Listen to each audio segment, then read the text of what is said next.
Shalom, shalom, bandeko na ngai. Napesi bino mbote na kombo na Yesu Masia. Epai bino nyonso bosili kozala. En tout cas, boyamba mbote euti epai na ngai ya bino ndeko, Papa Didier. To frère Didier pona basusu. Eza esengo mingi kokutana na bino, kosolola susu na bino. Naza na posa ya kosolola penza na bandeko na ngai ya Kongo.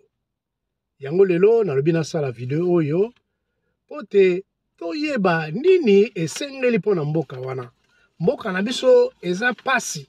Situation ezo kende penza malamu te. Malgré ba révélation eza ko talisaba na nzela ya ba prophète, ba frère, ba sœur et ba pasteur et makambo ezo kende penza malamu te. Yango na sepelaki mingi na solola pe na bandeko. Na makanisi nga nazala yango totala nini tokoki kosala pona mboka na biso. Ya solo bandeko na ngai eza mokolo kitoko oyo toko solola penza na bino. Naza na passage moko na mokanda ya juge. Donc toko solola lisolo ya Gédéon et puis toko meka ko développer pourquoi naza ko beta lisolo ya Gédéon wana. Ezali vraiment référence moko oyo esengeli pona situation oyo ezali koleka na mboka na biso. Mena mona nyonso tika tobondela na kombo na Yesu Masia. Kolo to pamboli to komisio nzambe malamu, papa bolingo papa boboto. Nzamba asalaka lokola moto te, kolo apesi ngai makasi lisusu na telema pe na sila ko bimisa maloba oyo.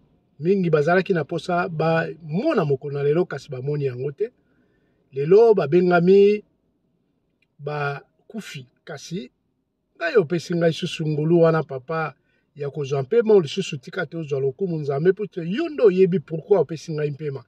Merci pe na mpema opesi bandeko na ngai nyonso oyo bakoyoka ya solo audio oyo to bakotala video oyo ndenge ekosila koleka na telemeli nyonso eza ya mabe oyo eza ya bokeseni magie sorcellerie oyo nyonso ya kopesa lokumu te na kombo na yo Yesu Masia.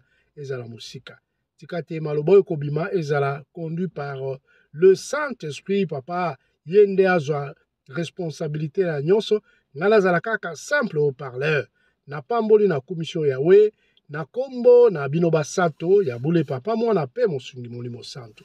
Bien-aimé wana na wandai koloba ete senga toyeba kobondela puisque avec la prière ezalaka malamu soki oza kobondela pe makambo nyonso eza kokende penza ndenge esengeli. Sans la prière ezali pasi po te toyeba ko accéder na makambo mosusu. Yango esengeli na biso ntango nyonso tozalaka na makanisi wana koyeba kobondela ntango nyonso ozolinga kosala likambo na kobandela pe na suka. Normalement des fois tobosanaka koyeba kobondela na suka mais tolobaka kaka merci papa na tango opesi to na kombo na Yesu Masia to na kombo na bino basato abule papa mona pe mosungi molimo santo.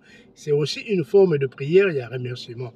Alors to koti na kati na masolo na biso na kosepela mingi to tanga quelques passages na mokanda ya juge to ba bilombe. Alors tozo solo la lisolo ya Gédéon. Gédéon azali moko ya babilombe to ba juge oyo ba bandaki ko kamba mboka Israël na tango wana tango Josué a kufi ba oyo balandaki ye wana ba bengaki bango ba juge bazalaki no nombre ya 12 en tout cas si je me trompe pas. Parmi bango tozalaki na ndeko moko ba bengaki Gédéon. Gédéon azalaki mwana na kati na Israël ekomaki na ntango moko nzambe ayebaki kobwakisa bana na Israël mpona nini po te babandaki koyeba kotosa susu maloba te babandaki koyokela ye lisusu te babalusaki makanisi na bango nyonso epai na banzambe ya bapaya tobeka kotanga passage oyo ya bazolobela biso plus na makambo oyo tongi kosolola totangi passage ya juge 6 to bandi na verset 1 tokotanga quelques versets wana pe tokoleka na passage clé na biso na verset na verset mususu pote toyeba kokobana totangi na lokota ya français chapitre 6 ya juge Verset 1, Tobandi, les enfants d'Israël firent ce qui déplaît à l'Éternel, et l'Éternel le livra entre les mains de Madian pendant 7 ans. De retenir bien, donc, Salaki Mabe et Nzambe, Aebaki na ko livrer bango, c'est-à-dire que ko salate banana Israël comme baumbu ya ba peuple Madian pendant au moins 7 ans. La main de Madian fit puissante contre Israël pour échapper à Madian. Les enfants d'Israël s'est retirés dans les ravins de montagnes, dans les cavernes et sur le rocher fortifié. Quand Israël avait sémé, Madian montait avec Amalek et le fils de l'Orient et il marchait contre lui. À 4, il campait en face de lui, détruisait les productions du pays jusque vers Gaza et ne laissait en Israël ni vivre, ni brebis, ni bœufs, ni ânes. Le banana Israël, qui paye la passi. Donc, tango, bamandia, bazui bango, lokola batopamba, et c'est vrai qu'il n'y a pas d'Israël, bandaroki, bakobatama na ba montagne, bakimi, musika penza, puisque moyen, puisque tant bamandia, bandoya, bazako baby, bazako panzanyonso. Et c'est vrai qu'il y a la montagne, musika, na ma colline, musika penza, pote, ba éviter, ba mandia, ba attaquer bango. Mais malgré cela, ils étaient toujours attaqués.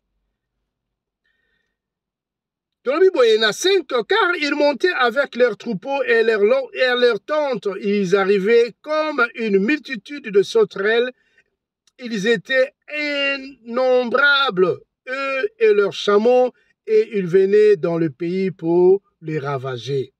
Israël fut très malheureux à cause des mendiants, et les enfants d'Israël crièrent à l'Éternel. 7. Lorsque les enfants d'Israël crièrent à l'Éternel au sujet des mendiants, l'Éternel envoya un prophète aux enfants d'Israël. Il leur dit, ainsi parle l'Éternel, le Dieu d'Israël. Je vous ai fait monter d'Égypte et je vous ai fait sortir de la maison de servitude. Je vous ai délivré de la main des Égyptiens et de la main de tous ceux qui vous opprimaient. Je les ai chassés devant vous et je vous ai donné leur pays. Je vous ai dit, je suis l'Éternel votre Dieu. Vous ne craindrez point le Dieu des Amoréens dans le pays desquels vous habitez. Mais vous n'avez point écouté ma voix. Puis vint l'ange de l'Éternel et il s'assit sous le térébinthe d'Ophra qui appartenait à Joas de la famille d'Abiézer. Gédéon, son fils, battait du froment au pressoir pour le mettre à l'abri des Madians. L'ange de l'Éternel lui apparut et lui dit, Éternel est avec toi, vaillant héros. Gédéon lui dit, ah, mon Seigneur, si l'Éternel est avec nous, pourquoi toutes ces choses nous sont-elles arrivées? Et où sont tous ces prodiges que nos pères nous racontaient quand ils disaient, l'Éternel ne nous a-t-il pas fait monter hors d'Égypte? Maintenant, l'Éternel nous abandonne et il nous livre dans les mains de Madian. 14. L'Éternel se retourna vers lui et dit, va avec cette force que tu as et délivre Israël de la main de Madian. N'est-ce pas moi qui t'envoie? 15. Gédéon lui dit, ah mon Seigneur, avec quoi délivrai-je Israël? Voici ma famille est la plus pauvre à Manassé et je suis le plus petit dans la maison de mon père. 16. L'Éternel lui dit, mais je serai avec toi et tu battras Madian comme un seul homme. Tout ce qui va tout ça, la résumé, awa Zambé a si le peuple Madian a maltraité tellement en Israël. Ça faisait au moins 7 ans qu'ils étaient maltraités. Et qu'on les en Israël, et c'est là que Nzambe au Kamawape, asi la kotinda ange aya koyeba kokutana na moko ya bana ya Israel na tribu ya Manase akokutana na ye mpona kotalisa ete ya solo naza nzambe na bino oyo asala tango ya kala ngai kaka wana oyo abilongolaki bakoko na bino na bowumbu mpe naza kotambwisa bino ntina mokolo na lelo oyo yango naponi yo pote ya solo otambola liboso ya peuple na yo oyo bakolibere bango na maboko ya bamadian yalabi anzambe ngai mwana ya pamba moto pamba nakokoka penza makambo yango tala kutu tribu na ngai ezaka tribu moko ya se epi nga mpe naza mpe mwana ya suka nakosala nini mpona nasila makasi nini nga naza nango mpona livre na délivre mboka oyo nzambe alobi abengaki vaya hero oza makasi ya makasi lokola mo babenga mobundi ya solo oza makasi hero donc nakozala na yo et puis problème ekozala te awa bien aimé totalaka nzambe soki asala lobi likambo na ye kolo soki asa tie makambo na ye en place yo ozalaka na confiance na nzambe wana akosala e na soki tolandi totangi topusani susu mpo toza na ntango mingi te ya koyeba kotanga nyonso na kosalaka mwa moke résumé moke donc so ozwi juge de 6 à 8 yango baobeta histoire moke ya ndeko na biso Gédéon nzambe apesaki ye mitindo yaki lokola mwa alliance moko basalela nzambe nzambe alobi nakozala na yo me liboso na yambo oyo esili kozala banzambe binzambi oyo bino bozosalela nazosepela nango te il faut kosala tu olongwa na nzela nzambe apesaki ye mitindo asala oyo esengelaki kosala ayebaki kolivre mwa bameme oyo ya 7 ans pote ya solo basila koyeba kolongola eloko wana ayebaki korenverse epai Dieu bal na bango asilaki kozala barenverse yango mpe ayebaki kosala holocauste donc sacrifice pote makile esopana na ntina te nzambe azwa place na oyo esili kozala kote banzambe na bango e bato bamonaki malamu te bato mboka basepelaki te balobi nani asali boye bakoyebaki no ezali Gédéon moto asali Gédéon mpe avandi batungisi papa Gédéon babi tala mwana makambo asali asili koyeba korenverse nini ya bal il faut ayeba kofuta mwana alobi non soki bal aza nzambe ya solo etika ya ye moko asila koyeba kobundana mwana na ngai ye moko alobela mwana na ngai bino kolobela na place ya bal mpo anini mpo ye aza nzambe bobanda wana selon makomi awa balobi na biso ke babandaki kobenga ye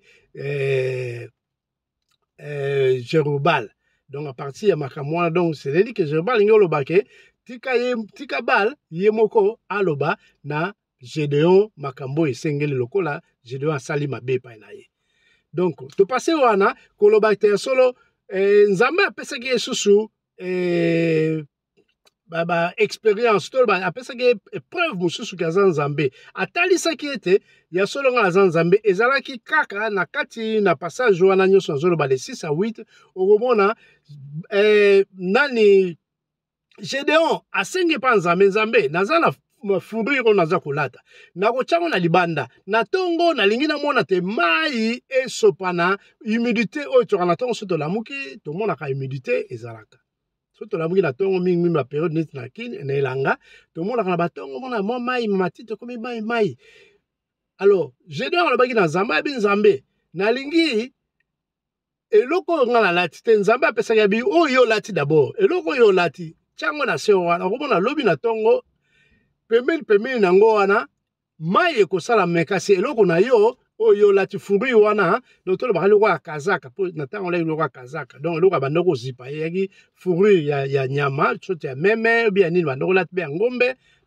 mais eza mpenza précise te babengi kaka fourrure donc abi ntango wana lobi na tongo okomona mai humidité ezala pembeni na bapelouse partout wana na mabele ben et que tout a na fourrure na yo wana te elobi na tongo Gédéon alamuka atala boye ya solo nzambe aza nzambe amoni mpenza keno pembeni mai ya mike oyo tobengi humidité esopani na pembeni me etuti na fourrure na yo wana te donc kazaka na ye oyo ya nyama te Gédéon akamwa alabi nzambe oyo abi nzambe nalingi lisusu osala le contraire nango donc humidité wana ekoya kaka na fruit na ngai me ekoya pembeni te lobi nango wana mpe Nzambe asali lisusu makambo isi ayombi na tongo atala boke fruit na ye etondi humidité me pembeni wana eloko moko te esili kosalema eloko moko te esili kosalema.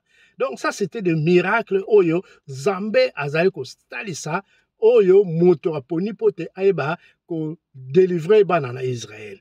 Nzambe bien-aimé soki asali confiance na yo azana bilembo na tiaka azana bilembo na omona ke no sava ke makambo ekotangola malamu dolongo wana eloko motuya sikoyo naza koloba eza na passage oyo na wana sikoyo tokomi na passage natala eza c'est quel passage voilà toza na passage na 7 oui voilà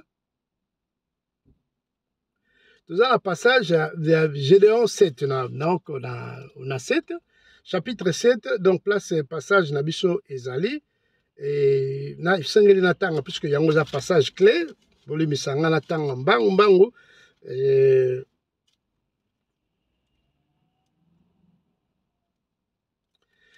totangi chapitre 7 na Juge chapitre 7 Jérubal qui est Gédéon donc Jérubal to bengi Gédéon n'a pas subi une explication pourquoi ba benga ki Jérubal c'est puisque a renversa ki oyo ba bengi nzambi ya bal banda wana ba comme besa ki comme wana Jérubal donc c'est à dire que yo bal que nous tuna Gédéon makamboye asali Jérubal qui est Gédéon et tout le peuple qui était avec lui s'élevèrent de bon matin et campèrent près de la source de Harod.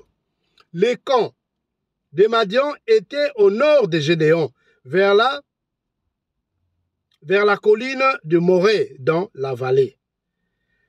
L'Éternel dit à Gédéon, le peuple que tu as avec toi est trop nombreux pour que je livre Madian entre ses mains. Il pourrait en tirer gloire contre moi et dire, c'est ma main qui m'a délivré. Publie donc ceci aux oreilles du peuple, que celui qui est craintif et qui a peur s'en retourne et s'éloigne de la montagne de Galade.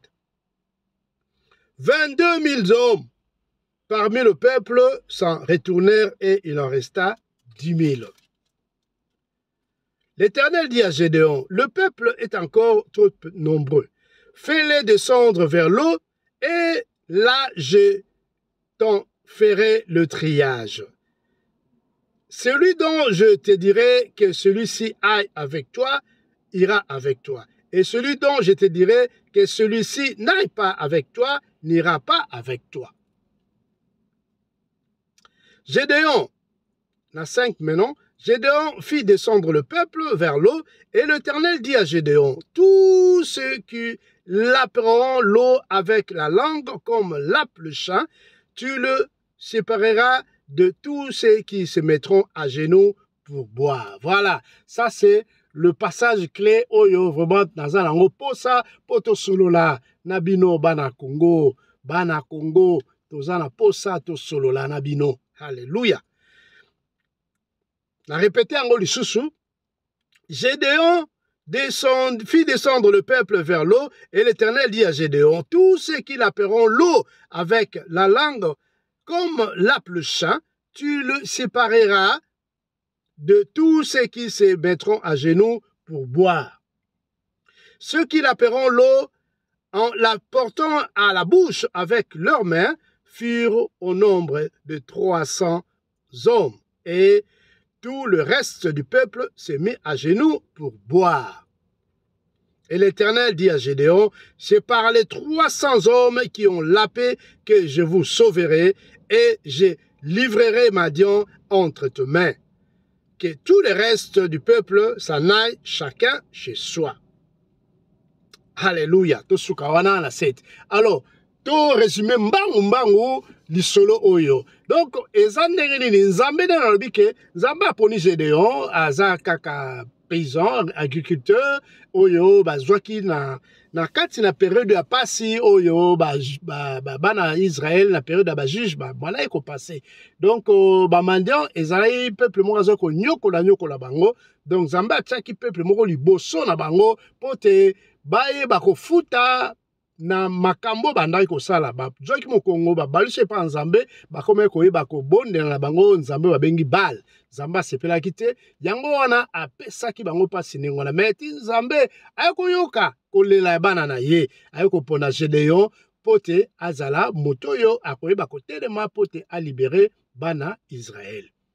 Alors asilaki kozwa contact na bandeko mosusu ya batribi mosusu ye aza tribu ya Manase ayebaki kotala mpe batribi mosusu ya pembeni basilaki koyeba kosangana mpo te bakende kobunda na bamadian. Alors ekomi sikoyo ke ntango barassemble bato bazwi une affaire ya combien balobi na biso awa babi 22 000 hommes parmi le peuple s'en retournaient et il en resta 10 000. Voilà.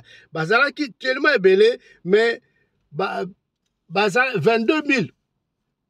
C'est représenté 22 000 mais après Nzambe asepelaki te abi non il faut baleke bele na lingi ngona te. Pourquoi na lingi te ke victoire nga na kopesa bino ezala lokumu ya mutu moko songolo te. Na lingi lokumu ezonga Nzambe aza jaloux alinga akuti te lokumu eke honneur eke ne pas mutu mususu. Alabi non baleke bele zongisa basusu na 22 000 ba kotikala 10 000. Tango batikeli 10 000 wana Nzambe alobi non baza kaka ebele il faut koyeba kolongola lisusu. Alors Nzambe alobi na bango alobi na Gédéon non ndenge za boye betisa bango tu sala o esengeli kosala po te bazala un peu souffler. Je crois certainement, c'est pas écrit, mais c'est sûr, bête pour bazana pour ça maï. C'est sûr, qui musika, peut-être babanda ko tambola, ko sala o babenga ka ko sala mission mission d'éclairer. Donc ok, ko tala ba place c'est peut-être monguna zali, donc peut-être joyi bango batan na bozongi na bango zamba lobi non na 10 000 batikali.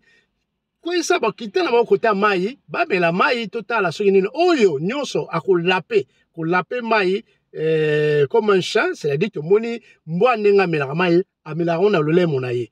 Donc c'est-à-dire awa na sens bazoloba ozu mai boye ozo mela ozo tia na maboko ndenge ezalaka ozo tia na maboko. Alors Nzambe alobi na Gédéon oyo nyonso bakomela mai na ndenge ya kolape lokola mboa azomela mai etia na mopanzi bango wana ndenge aza nango posa. Kasi oyo bakofukama mpenza bakomela mai mpenza na aise nyonso na bolingo nyonso ya koyeba swafo mpenza eza na bango esila bato wana otia bango pembeni mpe bango wana baza yanga te. Donc na mukuse Nzambe aponaki oyo balapaki mai oyo bazwaki mai na maboko bakomela. Mozomona Nzambe aponaki wana bazaki na nombre ya 300. Tu retenir bien le chiffre 300 personnes 300 guerriers bien aimés. Nzambe aponi bana wana ati bango basusu na bino zongisa bango na bandako.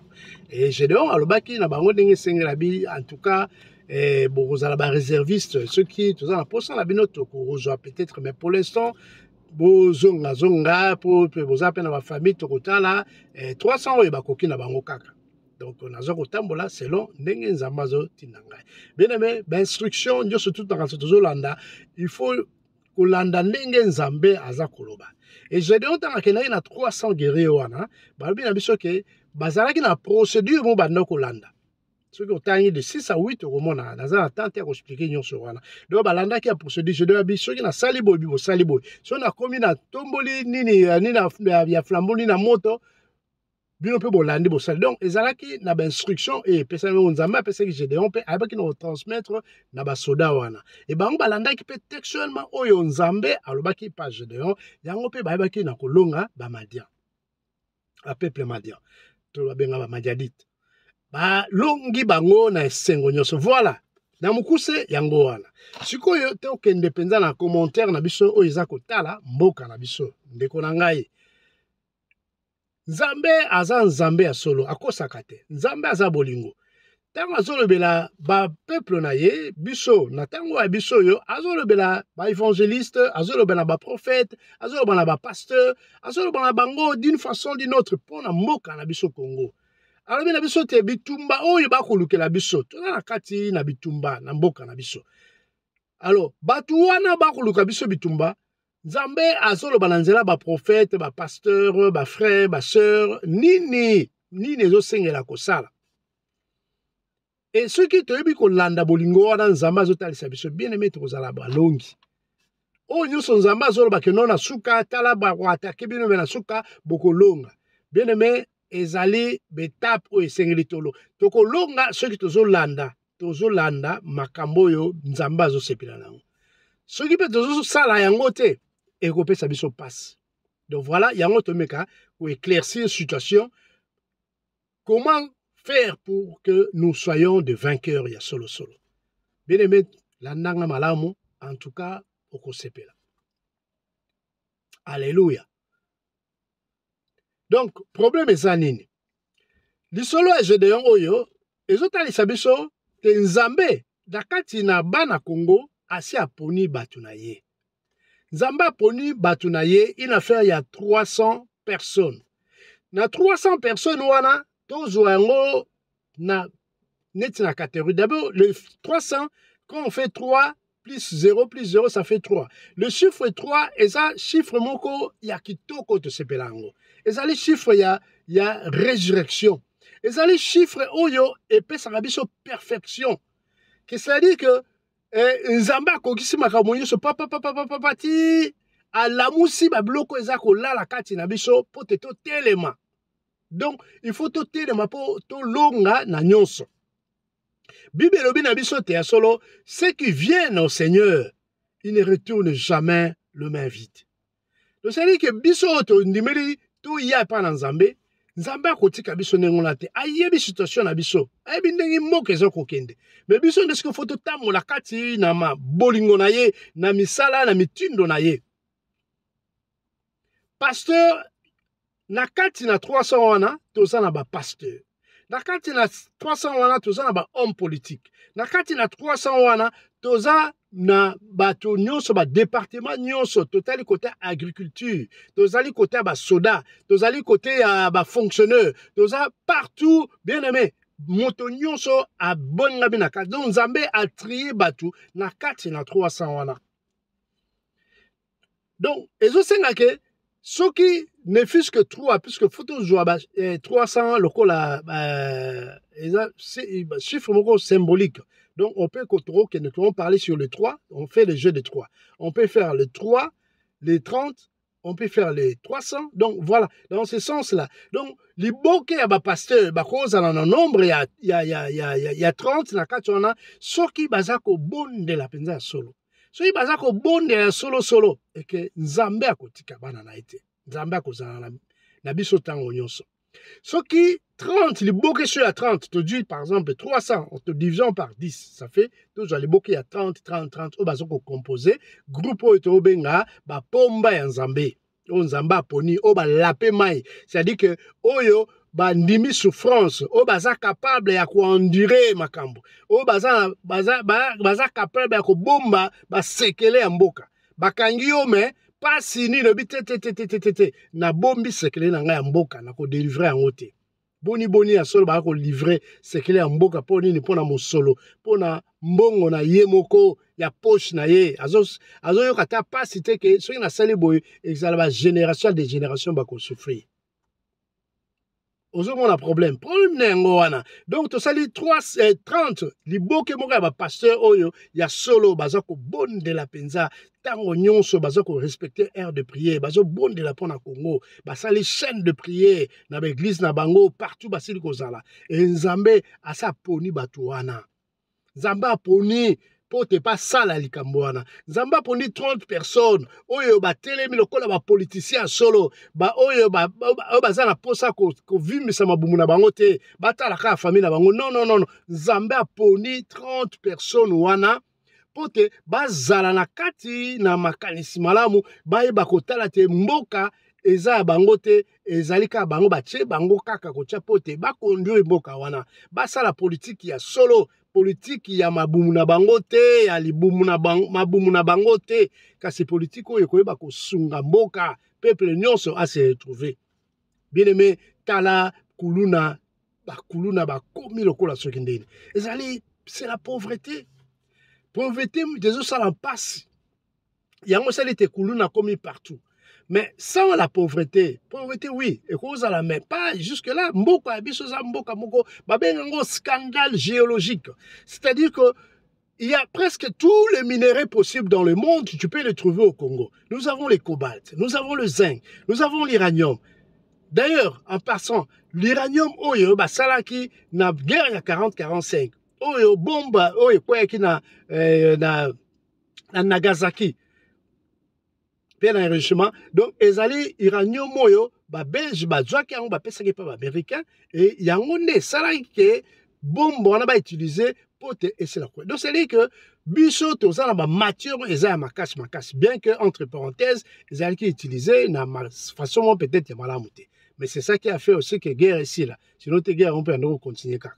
Na yeko lobaka par là que toza na ba bloko ya makasi, o biso to sili kozala yango. C'est à juste façon que bazakuluka tout baluka koyeba ko boto la biso to baluka koyeba ko conquérir biso pote ba boto la o biso tozana yango yango bien aimé foko telema zamba poni 300 guerriers ba warrior ya solo oyo nzamba poni pote basi la koyeba ko bundela Congo ndeko na ngai yo za parmi to 300 wana oza parmi ba 300 wana bondela malamu nzamba olobaki note ya solo sala kaka pona koyeba koza parmi ba 300 wana epa yo zali banda kosala musala na yo malamu soko za politicien en tout cas tika corruption tika makambo ya luka kokosa te tambola la vérité zala responsable place batie yo sala musala malamu pona mboka mbongo za yo moko te okopti lelo okomi na 6 basi 6 bandaku 6 ba voiture 6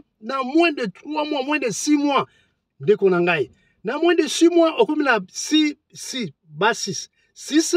okomi na 6 voitures okomi na 6 maisons et puis quand je parle de maison bandaku ba villa dans 3 mois ya pamba donc ça veut dire que détournement ya makasi zo sala.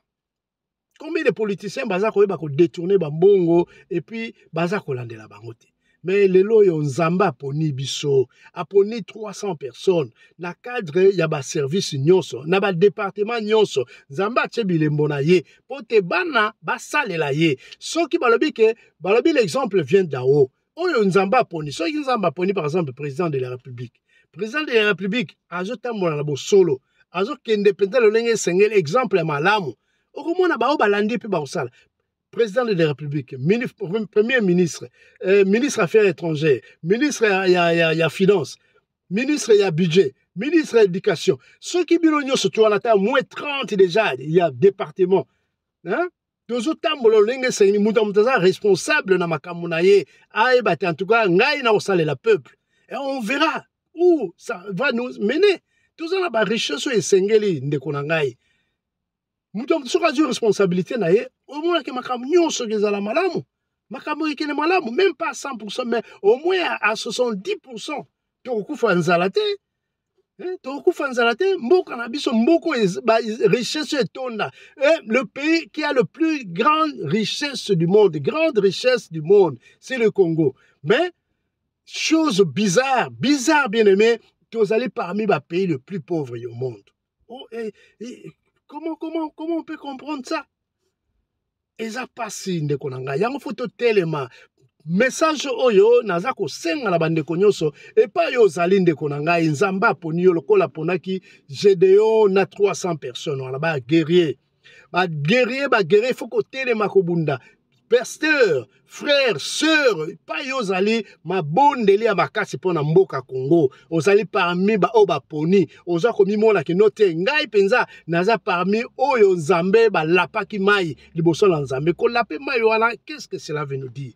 Ko lape mai wana yozala ke moto oyo aza okomi moto ya sacrifice. Oza ko sacrifier makambo mingi pona kotala makambo ya mboka Congo. oza kotika ba polémique ya pamba pamba oyo eza ko avancer biso ata na eloko moko te polémique oyo eza étalé partout na ba réseaux sociaux ndeko na ngai totika ba biloko wana totala d'abord mboka na biso tala monguna koti na kati déjà monguna sa koti biso na kati eloko esalinga mpasi namoni bakangi banguna yango bamosusu bazotika banga mpesi mwa mbongo batiki etala ozomona immaturité esili kozala na biso nano makasi esengeli biso tokóma na maturité spirituelle moko élevé bien aimé tozala makasi kaka na maturité spirituelle te mais maturité économique faut tozala nango toyeba te oyo ya biso ntango badege ezala osali badega toza kopanza babatima na biso so bopanzi nani akoyeba koreconstruire yango tala makambo eleka na ntango ya kala ntango ya Mobutu na pillage elekaki na 91 oui 90 91 pillage on esalamaki na ntango ya Mobutu mais c'était terrible bapanzi on a tout détruit babloke babâtiment babloke ebele mais mpona koreconstruire yango epesaki biso mpasi ti lelo bifo biloko etikalaka ndenge wana donc tokomi susu en retard yango ndeko na ngai tozala makasi tozala mayele Nzambe atelemisi Gédéon, c'est-à-dire qu'un leader comme ça Gédéon par là c'est quelqu'un que Dieu a trouvé au Congo. Motomoko Aza peut-être invisible jusque-là, c'est un homme invisible, mais qui nous parle, qui nous dit que non, faut tout élément, Zamazoko Tali, c'est que non, tout pousse na tout kende liboso, tout ça là, oye sengeli, yo si nous kozala pemeni bien aimé, joie esprit wana Gédéon katina yo tellement. Luka kozwa batuno pemeni pe motivaka bango motiver ba oyo esengeli motiver bite to sambela pona mboka Congo to sala bo pona mboka Congo oyo bakoki kosambela basambeli oyo bakoki kosala makambo bakoki esengeli basala oyo basengeli bayeba ko aider na likambo songolo pona Congo na biso ndeko na ngai to sala yango tala message oyo ngala sili kozala na yango nakobakisa boye lisolo oyo ya ba guerrier na tala film moko il y a 20 ans peut-être passé. Alors film on a marqué ngai ezalaki na bambangu puisque nangaki vidéo que ne mbang mais ça la présenta mula été mais na parlé que pendant 5 minutes. Donc bana wana bandeko wana na kati na États-Unis bazalaki na district na bango c'est qui na zone na bango fallait babimaki ndenge yaki ba groupe mais bango ce qu'on a groupe na bango bazalaki na faire ata 12 boy. Alors pesa ki mitundo groupe mususu sangani bakomi ko lukisa bango poni ni bango baza ko landa makambo ya bango mabiba osala te groupe wana bande ko kanga batu ko maltraiter batu mais bango balingaki yango te. Alors basalaki se retrouver par exemple na kati na bake Matadi wana esengeli bazonga siko na Kinshasa po bavanda na Kin. Alors ko banda Matadi ti bazonga Kin banzela ezalaki bloqué donc gang wana mususu bazalaki pona ba ko empêcher bango so bakuti bango fo ba bomba mitune bimaki partout ba tete ba photo na bango fo ba boma bango mais bazalaki kotambola avec yaki déterminé babunda na batu bakoti na métro. Donc on appelle cet exemple Matadi pour te comprendre mais zaki na États-Unis bazokota ba ça échange na ba métro bazokota na ba bus tant aussi il faut pour ba rejoindre et pas bango ba sele kozala donc ba longwe na Matadi pour ba zonga la Kin et wana ba blocage makamebele bele meti ba kokoma c'est comme biso bana Nzambe bien aimé biso ba bundeli oya solo Nzambe azana biso Nzambe nenga lobaki na Gédéon apesa ki preuve tala kazaka na longola sala bo biso pe Nzambe azopesa biso ba preuve bele à partir ya ba message ba prophétie oyo ba ndeko baza kopesa tala Congo boye balaki Congo nenge batamikuse baye koyeba ko aider biso spirituellement parlant donc Nzambe azana biso maloba ebele Nzambe azolo bana ba prophète na ye et toujours encore à la légèreté Nzambe azana biso Nzambe azana mboka Congo bien aimé mais faut to telema pour to longa bitumba wana oyo azamunguna dénoncer ye ndeko na ngai ko pesa ye tenter dénoncer ye azamunguna dénoncer ye et victoire et que zonga pa na biso ce que tozali ko bomba bango et que pesa biso passe yango na foto tela matoza la bomoko ndeko na ngai oza muta ko sambela zwata ko sambela pona mboka Congo oza mutu oza homme d'affaires luka oyo ndenge ko sangela pona oyo ko aider quand même bandeko bashege ba kuluna bazebele tosala te organisation moko quand même oza na posa wana kosala organisation moko malamu luka koyeba kosala koluka te osikozela kingani te kingani pa azozela kingani te soki oza motive ndeko na nga baoyo ponami lokola basoda oyo elongo ya Gédéon totelema bomoko baoyo wana baza na posa bolingo ya Congo bien aimé tomonisa misala yango na miso na bato tolobaka lobaka kaka te tosala mosala esengeli. Alléluia.